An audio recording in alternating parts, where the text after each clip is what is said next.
اس کی وجہ سے بہت پولیٹیکل انسٹیبلٹی ہوتی ہے. ہر دوسرے تیسرے سال ہم دیکھتے ہیں ملک پورا عذاب میں آ جاتا ہے, انسٹیٹیوشن پورا عذاب میں آ جاتا ہے. لیکن کیا آپ کو نہیں لگتا کہ اب جو نیچے سروس سٹرکچر ہے اس میں بھی شاید کوئی تبدیلی کرنی پڑے؟ 5 سال جب آپ آرمی چیف کے کر دیں گے تو پھر نیچے بھی سروس سٹرکچر میں کچھ تبدیلیاں اب وقت کی ضرورت بن گئی ہوں گی. بالکل. دیکھیں, جب بھی آپ تیزی میں یا جلد بازی میں قانون سازی کریں گے, اس کے پروز اینڈ کونز جو ہیں وہ آپ چیک نہیں کریں گے, آپ دوسروں سے مشاورت نہیں کریں گے, آپ اپوزیشن کا ویو پوائنٹ نہیں لیں گے, آپ اپنے مخالفوں کا جو کہ ڈپارٹمنٹلی افیکٹیو ہیں ان کا ویو پوائنٹ نہیں لیں گے, تو آپ صحیح قانون سازی نہیں کر سکیں گے. اور انفارچونیٹلی ہر دفعہ اس میں سکم رہ جائے گا. اس وقت آپ جب دیکھ رہے ہیں یہ پریکٹس اینڈ پروسیجر کا قانون ہی دیکھ لیں اٹ سیلف, یہ کتنی دفعہ امینڈ ہو چکا ہے. اور وہ اسی لیے ہو رہا ہے کہ پہلے انہوں نے ایک ایسی ہائپوتھیسس پہ کیا کہ چیف سے پاور لے لیں, بڑا اچھا نوبل کاز تھا. اس کے بعد اسی چیف کو پاور دینے کے لیے انہوں نے اس میں مزید امینڈمنٹ کر دی. اب وہ جب چیف چینج ہو گیا اور اس نے وہ بینچ اسی طرح کا کمیٹی بنا دیا, تو اس سے دوبارہ اختیار لینے کے لیے انہوں نے یہ ایک اور کام کر دیا ہے. یہ تو لگتا یہ ہے کہ یہ کم ٹپاؤ لیجسلیشن ہو رہی ہے. اور انفارچونیٹلی یہ جن مقاصد کے لیے کر رہے ہیں, ان کو لگتا ہے کہ شاید ان کی اپنی حکومت کو اس سے طوالت ملے گی اور یہ ان کی مٹھی میں حالات چلے جائیں گی. کہ ایسا ہوگا نہیں. آئی ایم سوری, میں ثاقب بشیر صاحب سے ڈس ایگری کر رہا ہوں. بظاہر ضرور نظر آ رہا ہے, مگر آپ دوسری طرف یہ دیکھیں کہ یہ انسیکیورٹی ہے اس حکومت کی کہ وہ اتنی گھبراہٹ کا شکار ہے کہ وہ اتنے بڑے بڑے کام بغیر مشاورت کے اور راتوں رات کر رہے ہیں. اور آپ نے اب دیکھا بھی ہوگا کہ لوگ ذرا اس پہ اب ریلیکس ہو گئے ہیں, کیونکہ انہوں نے جو گند تھے وہ مار لیے ہوئے ہیں. بات یہ ہے کہ قانون سازی, قانون جو فالو ہوتے ہیں جورسپروڈینشلی, کیوں لوگ فالو کرتے ہیں قانون؟ کیونکہ وہ اس کو دل سے ایکسپٹ کرتے ہیں, وہ اس کو مانتے ہیں کہ یہ قانون ہماری بینیفٹ کے لیے ہے. تو یہ بھی لگ رہا ہے نا کہ 7-5 اور پھر مستقبل میں 8-5 سے جو ججز ہیں ان کی پرفارمنس ایویلویشن, سالانہ کارکردگی رپورٹس, کس کو گھر بھیجنا ہے, کس کے خلاف ریفرنس بھیجنا ہے, یہ معاملات بھی حکومت جو ہے وہ جوڈیشل کمیشن. آپ کا یہ نہ پریکٹیکل ہے, نہ یہ کانسٹیٹیوشن کے بیسک فریم ورک کے ٹچ سٹون پہ, کس کی ٹچ سٹون پہ. صحیح, میں آتا ہوں کوثر صاحب, میں آپ کے پاس واپس آتا ہوں. پاشا صاحب, آپ کو لگتا ہے کہ حکومت کو بھنک پڑ گئی تھی 31 اکتوبر کے اس اجلاس کی؟ کیونکہ جب میں جو ترامیم آئی ہیں, جو قانون آیا ہے, میں اس کا مسودہ دیکھتا ہوں. آئی ہوپ کہ آپ بھی اس کو ریڈ آؤٹ کر چکے ہوں گے. جو سیکشن 1 کی سب سیکشن 2 میں practice and procedure amendment act لائی گئی ہے, جس میں اطلاق جو ہے نئی کمیٹی کا وہ 21 اکتوبر سے کیا گیا. یعنی جب 26ویں آئینی ترمیم پاس ہوئی اس کے بعد سے اس کا اطلاق ہوگا. یعنی کہ جو میٹنگ 31 اکتوبر کو جسٹس منیب کے چیمبر میں ہوئی وہ اب نل اینڈ وائڈ ہو گئی ہے, وہ ایگزسٹ ہی نہیں کرتی, وہ غیر قانونی تھی. آپ ایگری کرتے ہیں اس بات سے؟ میں 2 باتیں کرنا چاہوں گا, 2 منٹ مجھے دیجیے گا. ایک تو میں ثاقب بشیر صاحب کی اس بات کو جو کہ بار بار وہ کیے جا رہے ہیں, وہ انتہائی معذرت کے ساتھ میں اس کو اون نہیں کرتا, اس کو میں ڈیفینڈ بھی نہیں کرتا, اور اس کو میں کہتا ہوں آبجیکشن اس پہ ہے میرا کہ جوڈیشری حکومت کی مٹھی میں آ گئی ہے. اب آپ دیکھیں کہ کس طریقے سے فرما رہے ہیں. جو ابھی جو بینچ بنا ہے 26 امینڈمنٹ کے بعد, جو آج بینچ بنا ہے, اس کی ذرا فارمیشن دیکھ لیں. اس میں جسٹس محمد علی مظہر صاحب ہیں, جسٹس حسن نظر رضوی صاحب ہیں, جسٹس عائشہ ملک صاحبہ ہیں. یہ وہ ججز ہیں جو ان 8 اپنی بینچ کا حصہ ہیں جنہوں نے وہ اسپیشل سیٹس پہ فیصلہ دیا, اور اس پہ وہ فرم ہے. ایسا نہیں ہے کہ حکومت نے کوئی اپنے بندے باہر سے اٹھا کے بٹھا دیے ہیں اور اپنی مرضی کے فیصلے لے لیے. یہ وہ ججز ہیں جو سپریم کورٹ میں کافی عرصہ سے کام کر رہے ہیں اور فار اینڈ اگینسٹ فیصلے دے رہے ہیں, حکومت کے خلاف بھی فیصلے دے رہے ہیں. تو کیسے ہم یہ کہیں گے کہ یہ سارے کا سارا بینچ حکومت کے قبضے میں آ گیا؟ دوسری بات سر, اس میں 2 ججز ایسے ہیں, مجھے میری رہنمائی کر دیں. آپ کمپلیٹ کر لیں, پھر میں سوال کر لیتا ہوں. اب میں وہ بات کر رہا ہوں. اب جسٹس مسرت ہلالی صاحبہ ہیں, آپ ان پہ کیوں اعتراض کر رہے ہیں؟ وہ تو اس بینچ کا حصہ ہی نہیں تھی, طبیعت خراب تھی, ان کو اس بینچ کا حصہ نہیں بنایا گیا. تو ہو سکتا ہے کہ وہ اگر اس بینچ میں ہوتی, آپ کو کیا پتا تھا کہ انہوں نے کیا فیصلہ کرنا تھا؟ کیا انہوں نے ان 8 ممبرز بینچ کے ساتھ ملنا تھا یا مائنارٹی ویو اس کی طرف جانا تھا؟ تو یہ ہائپوتھیٹیکلی اور پرزمپشنز کی بنیاد پہ یہ کہہ دینا میں سمجھتا ہوں ان ججز کے ساتھ جاتی ہے. آل دی ججز of the Supreme Court are equally honourable. Justice Amin Uddin Khan صاحب ایک بہت ہی اپ رائٹ جج ہے, بہت ہی اپ رائٹ جج ہے. ان کی کریڈیبلٹی پہ کوئی سوالیہ نشان نہیں ہے. آپ ان کو کہہ رہے ہیں یہ حکومت کی سر میں یہاں پہ ایک سوال کی سر یہاں پہ میں ایک سوال کی جسارت کر رہا ہوں. آپ نے جو بات کی اس پہ میں سوال کرنا چاہ رہا ہوں. امین الدین خان صاحب اور نعیم اختر افغان, جب میں 12 جولائی کا فیصلہ, اس کا جو تفصیلی فیصلہ جاری کیا گیا, میں اس کو پڑھتا ہوں, بغور اس کا جائزہ لیتا ہوں. اس کا پیراگراف نمبر 120 اور 21 یہ کہتا ہے کہ سپریم کورٹ کا فل کورٹ, اس کی میجورٹی 8 ججز اپنے سگنیچرز کے ساتھ یہ ڈکلیئر کر رہے ہیں کہ ان 2 جج صاحبان نے obstruction ٹو جسٹس کیا ہے, پروسیس آف کورٹ میں رکاوٹ ڈالی ہے. یہ اتنے سنگین الزام ہیں کہ جس کی بنیاد پر آپ شاید جج بھی نہیں رہ سکتے. میں توہین کے معاملات سے بہت ڈر کر, سہم کر آپ سے یہ سوال کرنے کی جسارت کر رہا ہوں کہ پاکستان کی سب سے بڑی عدالت کے فل کورٹ کی میجورٹی 2 جج صاحبان کو انصاف کی فراہمی میں رکاوٹ کا ڈیسیجن دے رہی ہے, رائے نہیں دے رہی, کامنٹس نہیں دے رہی. اس سے پہلے ایڈ بھی کر لیں, یہ ان کا کھوسا صاحب کا پوائنٹ بھی ایڈ کر لیں. جی کر لیں جی. اس میں ایڈ بھی کر لیں کہ اس میں ان دونوں ججز صاحبان نے اپنے مائنورٹی نوٹ میں یہ تک کہا کہ سپریم کورٹ کا فیصلہ, میجورٹی کا, فل کورٹ کا فیصلہ آئین کے خلاف ہے اور اس کو فالو کرنے کی ضرورت نہیں ہے. یہ it self contempt of court ہے, آرٹیکل 189 کی خلاف ورزی ہے, آرٹیکل 190 کی خلاف ورزی ہے جو جسٹس امین الدین نے. پاشا صاحب اس کا جواب بریک کے بعد لے لیں, کیونکہ مجھے پتا ہے اب آپ نے طویل جواب دینا ہے. سوال بڑا اکٹھا ہو گیا ہے پاشا صاحب, سوال بڑا اکٹھا ہو گیا ہے. یہ you can not conclude that in 2 minutes I am sure. تو مجھے بریک پہ جانے دیں, بریک سے بعد آ کے آپ ہی کنٹینیو کیجیے گا, جواب دیجیے. Welcome back after break. جی حسن رضا پاشا صاحب, سوالات آپ کے لیے اکٹھے ہو گئے. جسٹس امین الدین خان, جسٹس نعیم اختر افغان, فل کورٹ کا فیصلہ, اور پھر شہباز کھوسا صاحب نے جو کہا, پلیز. انٹرسٹنگلی میری بات کا جواب کھوسا صاحب نے دے دیا. اچھا, آپ کو یاد ہوگا کہ یہ جو اختلافی نوٹ ان 2 ججز صاحبان کی طرف سے آیا تھا, اس میں انہوں نے یہ بات کر دی جو کہ وہ فرما رہے ہیں کہ یہ امپلیمنٹیشن نہیں ہوگی چونکہ آئین کے آرٹیکل کو ریڈنڈنٹ قرار دے کے تو یہ فیصلہ کیا گیا ہے کہ جہاں پہ 3 days کا ٹائم دیا گیا تھا ان لوگوں کو, اور انہوں نے پارلیمنٹیرینز نے 3 دن کے اندر SIC جوائن کر لی تھی, تو پھر وہ 15 دن کا ٹائم جب دے رہے ہیں تو یہ پھر اس آرٹیکل کی خلاف ورزی ہے. تو اس لیے انہوں نے کہا کہ یہ غیر آئینی ہے. اب یہ ان کی رائے ہے, انہوں نے رائے دے دی کہ یہ غیر آئینی ہوگا اس کی امپلیمنٹیشن. جوابی طور پہ جوابی وار آیا 8 جج صاحبان نے, اور پھر جو اپنا وضاحتی بیان ڈیٹیل ججمنٹ دی اس میں ان کو اسی طرح لتاڑا جس طرح انہوں نے کیا.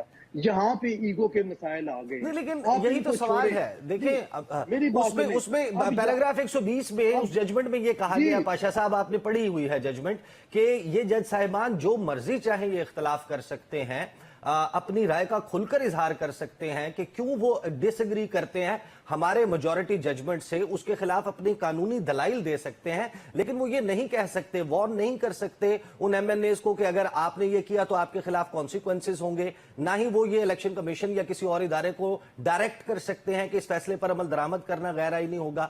کیا یہ اور پھر بڑا اہم سوال یہ کہ جس وقت وہ فیصلہ, تفصیلی فیصلہ ابھی صفحہ کرتاس کے اوپر اتارا نہیں گیا تھا, ان جج صاحبان کے ذہنوں میں موجود تھا, تو آپ نے اختلاف کیسے کر لیا ایک ایسی چیز سے جو ابھی ایگزسٹ ہی نہیں کرتی؟ وہ جو شارٹ آرڈر تھا اس کی بنیاد پہ آیا ہے ان کا فیصلہ, اور وہ انہوں نے کہا کہ یہ ایک آرٹیکل کو پریکٹیکلی معطل کر دیا گیا ہے اس شارٹ آرڈر کی وجہ سے. یہ بات تھی. اب ایک اور بات ہے, اگر آپ یہ سمجھتے ہیں یا کوئی بھی یہ سمجھتا ہے کہ یہ ججز سپریم کورٹ میں رہنے کے قابل نہیں ہیں, تو آپ آرٹیکل 209 انووک کریں, جائیں ادھر, وہاں پہ ثابت کریں. میری کیا مجال کہ میں ایسا کچھ سمجھتا ہوں, میں نے صرف سوال آپ کے سامنے رکھا ہے. میں وہی عرض کر رہا ہوں نا, جس کی بھی خواہش ہے وہ یہ کرے. لیکن ایک چیز بہرحال میں فل کنوکشن کے ساتھ بات کر رہا ہوں کہ ان کی انٹیگریٹی پہ کوئی سوالیہ نشان نہیں ہے. آپ ان کی رائے اختلاف ہو سکتی ہے, میں اس سے ایگری کروں یا نہ کروں, آپ اس سے ایگری کریں یا نہ کریں، لیکن ان کی ظاہر ہے رائے کہ اپنی ہو پاکستان سکتی کے ہے، آئین کے اور مطابق بھی آرٹیکل 19 کے مطابق بھی حدود و قیود ہیں اپنی اظہار رائے کے حوالے سے بھی. پاشا صاحب، کھوسا صاحب، you have anything to add to it؟ جی، آرٹیکل 189 اور 190 جو ہے اگر آپ اپنے سامعین کو دکھا سکیں، decision of the Supreme Court binding on all other, binding ہے تمام اتھارٹیز پہ. 90 ہے action in aid of the Supreme Court, all executive and judicial authorities throughout Pakistan shall act in aid of this Supreme Court. اور پھر article 6 کی خلاف ورزی بنتی ہے یہ اگر آپ آئین کے 2 شقوں کی خلاف ورزی کرنے کا کہتے ہیں کسی کو، تو یہ آرٹیکل 6 بھی آتا ہے، آرٹیکل 204 آف کانسٹیٹیوشن بھی آتا ہے، اور آرٹیکل 209 کے زمرے میں بھی آتا ہے. لیکن اس میں تو پاشا صاحب کا مشورہ یہ ہے کہ آپ چلے جائیں. پھر کیا آپ نے کوئی پٹیشن فائل کی ہے؟ بڑے اپ رائٹ ہیں آپ ماشاءاللہ، آپ کریں، گو ایڈ. کنٹرول میں ہے، فائدہ لانے کا کوئی نہیں ہے، اور یہ اسی کا ریوارڈ مل رہا ہے. امین الدین صاحب کو اسی کا آپ کو جانا چاہیے، آپ کی پارٹی کی ڈیمانڈ ہے یہ. میری کوئی پارٹی نہیں ہے، میری وکیل برادری پارٹی ہے، اور ہم اس پہ پاکستان تحریک انصاف کی پارٹی ہے، یہ نہ کرے. تو اس میں شرمندگی کی کوئی بات نہیں ہے، پارٹی ہے آپ کی. کوئی شرمندگی نہیں ہے جی، بالکل لے جا رہے ہیں اس پہ. میں تو کہہ رہا ہوں کہ ریوارڈ ملا ہے امین الدین صاحب کو. صحیح، ٹھیک ہے. ثاقب بشیر صاحب، دو تین انتہائی اہم مراحل جو ہیں وہ اس ہفتے میں باقی ہیں. اے ٹی سی کے ججز کے ساتھ ملاقات ہے چیف جسٹس یحییٰ آفریدی کی. اب جو پریکٹس اینڈ پروسیجر کی کمیٹی کا اجلاس جمعرات کو ہونا ہے، جس میں جسٹس امین الدین خان، جسٹس منصور علی شاہ اور چیف جسٹس ہوں گے، کیا 26ویں آئینی ترمیم کا ریویو لگ سکتا ہے، نہیں لگ سکتا؟ 12 جولائی کے فیصلے کے اوپر امپلیمنٹیشن نہ کرنے پر توہین عدالت کی پٹیشن جو ہے وہ انٹرٹین ہو سکتی ہے یا نہیں ہوگی؟ اور پھر وہ اس کو سنے گا کون؟ یعنی اس کو وہی جج صاحبان سنیں گے جنہوں نے یہ فیصلہ دیا تھا، یا اب یہ آئینی بینچ میں چلا جائے گا معاملہ؟ اب یہ بڑا امپورٹنٹ ہے کہ یہ معاملہ کیسے ہینڈل کیا جائے گا، کیونکہ مخصوص نشستوں کے کیس کی وجہ سے ہی یہ 26ویں آئینی ترمیم بھی آئی، اور اس کے بعد کی جو لیجسلیشن آئی ہے. میں نے پہلے دن سے اس لیجسلیشن کو کور کیا ہے، اور میں آج بھی میرا ویو یہی ہے کہ اس کا پبلک کے ساتھ، پینڈنسی آف کیسز کے ساتھ کوئی تعلق نہیں ہے. یہ سیاسی طور پر اور حکومت کنٹرول کرنے کے لیے اس نے کیا گیا ہے. اور جو بات جسٹس امین الدین خان صاحب کے حوالے سے اور جسٹس نعیم اختر افغان صاحب کے حوالے سے، میں حیران ہوں کہ ہم اس چیز کو ڈسکس کر رہے ہیں کہ سپریم کورٹ کے 2 ججز انہوں نے ایک پوائنٹ آؤٹ کیا ہے کہ آئین کی خلاف ورزی ہو گئی ہے، اور وہ کہہ رہے ہیں کہ 10 جج غلط کر رہے ہیں. 10 جج، 8 جج اور جسٹس قاضی فائز عیسیٰ اور جسٹس جمال خان مندوخیل، انہوں نے 39 نشستیں پی ٹی آئی کو دیں جو اس پہ پارٹی نہیں تھی. تو 10 جج جو ہے وہ غلط کر رہے ہیں، غیر آئینی کام کر رہے ہیں، لیکن 2 جج جو ٹھیک کر رہے ہیں. تو یہ بات. اور دوسری بات جو میں اس وقت بھی کہتا ہوں، یہ 12 جولائی کے بعد فیصلہ ہوا تھا. جو ججز کی لسٹ آئی ہے جو اس بینچ، آئینی بینچ میں، ہر جج ہمارے لیے قابل احترام ہے. بہتر سے بہتر وہ فیصلہ کرے گا، ہم دیکھ لیں گے. میں بات کر رہا ہوں حکومتی انٹینٹ کی، کہ گورنمنٹ کیا چاہ رہی ہے. گورنمنٹ نے چاہا کہ ہم نے جسٹس منصور اور مریب کو چیف جسٹس نہیں بننے دینا، نہیں بننے دیا. انہوں نے چاہا ہم نے چیف جسٹس یحییٰ آفریدی کو بھی آئینی بینچ میں نہیں آنے دینا، نہیں آنے دیا. اور آپ دیکھیے گا ہائی کورٹس میں بھی آئینی بینچز، ایسا نہیں ہے کہ کسی کی انٹیگریٹی سے سوال اٹھا رہے ہیں، ظاہر ہے ان ججز میں سے بھی کوئی کرے گا نہیں اٹھا رہے. بالکل میں نہیں اٹھا رہا، میں حکومتی انٹینٹ کی، حکومت جو چاہے گی وہ کرے. ٹھیک ہے، وقت جو ہے وہ ختم ہو گیا ہے. ثاقب بشیر صاحب، شہباز کھوسا صاحب، حسن رضا پاشا صاحب، بہت بہت شکریہ. 2 ڈیولپمنٹس ان کو فالو کرنا ہوگا. رابطے شروع ہو گئے ہیں پاکستان تحریک انصاف اور JUIF کے درمیان. ممکنہ طور پر کوئی اسٹریٹ موومنٹ سٹارٹ کرنے کی بات ہو سکتی ہے، اور ساتھ ہی سپریم جوڈیشل کونسل کا اجلاس جمعے کو ہونے والا بہت اہم ہوگا. اب تک کے لیے اتنا ہی. اجازت دیجیے. اللہ حافظ.